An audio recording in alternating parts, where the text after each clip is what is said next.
The list view control provides a graphical representation of data elements, whether those elements be file names within a file structure or records within a database.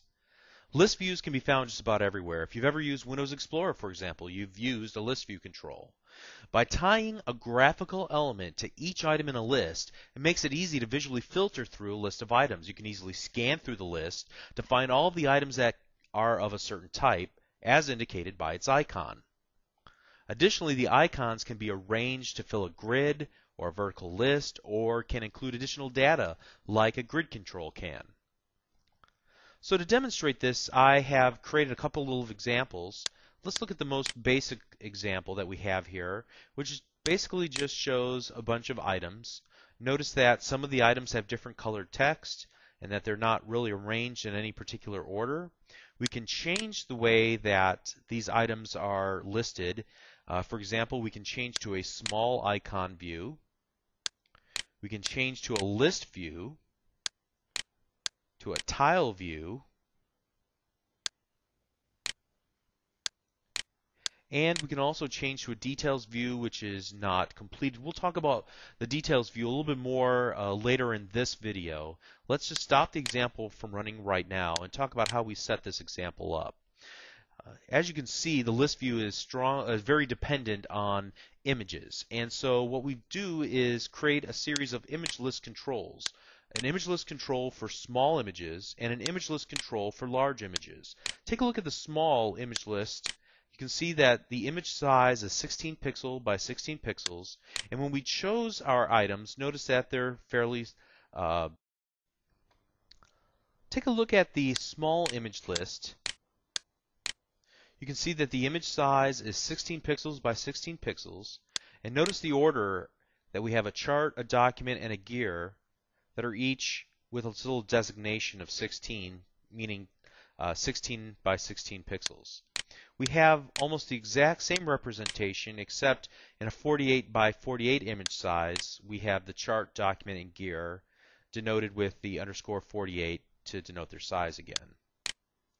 Then we tie those image lists to our control through two properties. We have a large image list property and a small image list property. Down here. There we go. And then we use the view property to determine what the default view is whenever the application loads. Now we're going to change some of this information programmatically. You can see how we kind of did that already by adding this little menu, and we wrote some code to change the view property to reflect each of these possibilities. But how do we add each of those items to the list view control that we saw displayed here? Well, let's take a look at the code for this example. We're going to start in the form load. Notice that in the first two lines of code, all I'm doing is just programmatically doing what we just talked about a moment ago, where we set the small image list property and the large image list property to the appropriate image lists, and our image view control will rely on these quite heavily.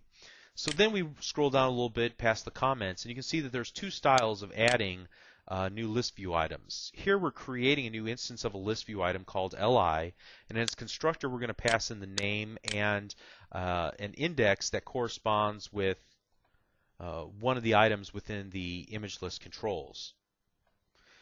Using this approach, where we get a reference to our new list view item, we can then set the various properties before finally adding it in to the items collection of our list view control.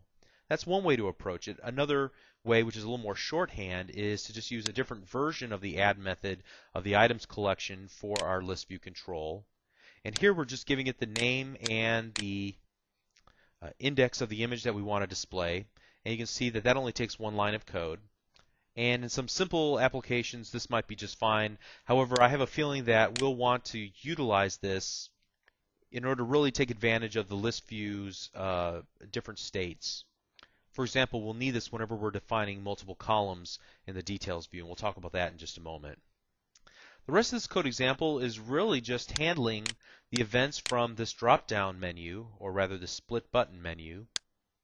And so whenever the user selects the large icon toolstrip menu item, we want to set the view property, and we'll set it to an enumerated value called view, And there's one for the large icon. Here we're setting it to the small icon. Here we're setting it to the list view, the tile view, and the details view. And that's all there really is to that. So this is the most basic implementation of a list view control. But let's go on and talk about the details view so we can see kind of another implementation that's a little more full-featured. And so let's select this second button here on our tool strip, which opens up a second form in our example called Details Example. We'll click the Populate Details button, which gives us 3 items. Notice first of all that we have a number of columns in addition to our first column, report name.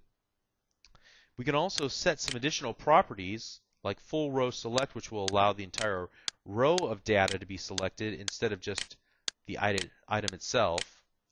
And we can set grid lines to make this appear like a grid even though we're just using a simple list view. So we can use this as a lightweight grid object if we want to. So how do we do this? Let's take a look at the form. And we'll look specifically at the Populate Details click event. And the first line of code that we want to look at is this begin update. What we're going to do is tell the list view to just stop what it's doing, to ignore us for a little while we make some changes to the columns and the list view items. And when we're done with all that, then we'll tell it can repaint itself. And so what this will do is allow us to not get tied up with all the repainting logic of the control. It'll just wait till the very end until we've made all of our changes, and then it will repaint it once. So it's a little bit of a performance enhancer to do this, to use this begin update. And at the very end of our method here, we will call the end update method. Now, if we never call the end update, then it'll be empty, so just keep that in mind. They have to be used together. Okay, so the first order of business is we set out to add a series of columns. We have 3 columns we'll define: the report name, the report date, and the author column. And we use 2 different techniques. The first technique is a shorthand version where we're just using one of the versions of the add method on the columns collection of our list view, adding a new column called report name. We're going to make it width of 200, and we're going to say that it needs to be aligned horizontally to the left-hand side.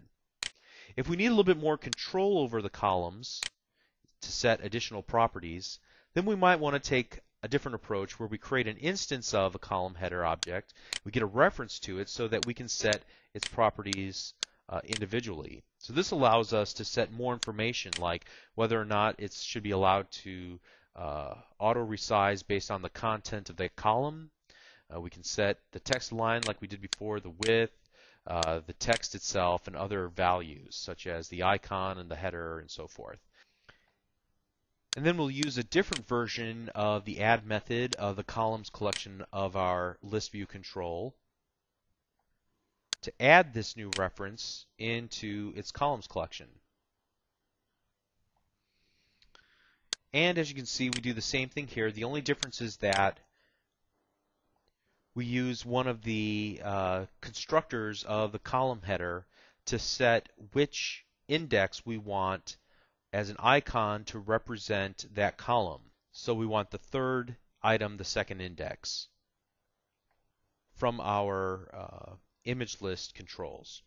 And we set the width, the text line, and so forth, add it to our columns collection, and so we're finished adding columns. Now we need to add the individual list view items. Notice that we take the approach that we talked about in the previous section where we talked about creating an instance of the list view item and then being able to set individual properties of that list view item. And you'll see why we wanted to do that is because we need to populate the sub-items collection, and these sub-items will correspond with the second and third columns that we define. The first column will be defined by the text, so this is what will be displayed in the first column. This will be in the second column and the third column. And notice a couple things about this. First of all, we have to add the information in the order we want it displayed. Secondly, this information is not strongly typed. We're basically adding strings in, so we can't perform any calculations or expect any type checking here. But once we've created and populated this list item, then we're adding it, as we did in our previous example, to the items collection of our list view. And we do that a couple of times for the various list view items we want to add.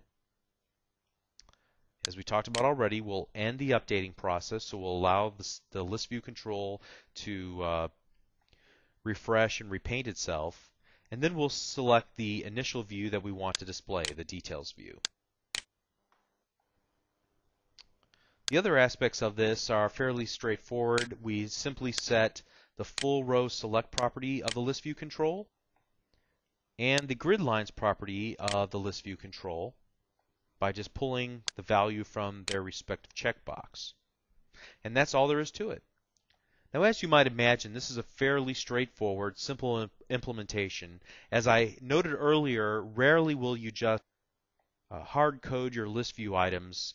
We'll usually be pulling them from maybe an XML file, a database, maybe from the file system. And so we'll want to take a look in the next video, in the second part of this list view item control lesson. We're going to demonstrate how to work with the list view in a slightly more advanced manner. We'll allow the user to group list view items and edit list view item labels. We'll retrieve data from a database and display them in a list view. Then we'll sync up between the item in the list view and the corresponding item in the database. So make sure you watch part 2 of this lesson.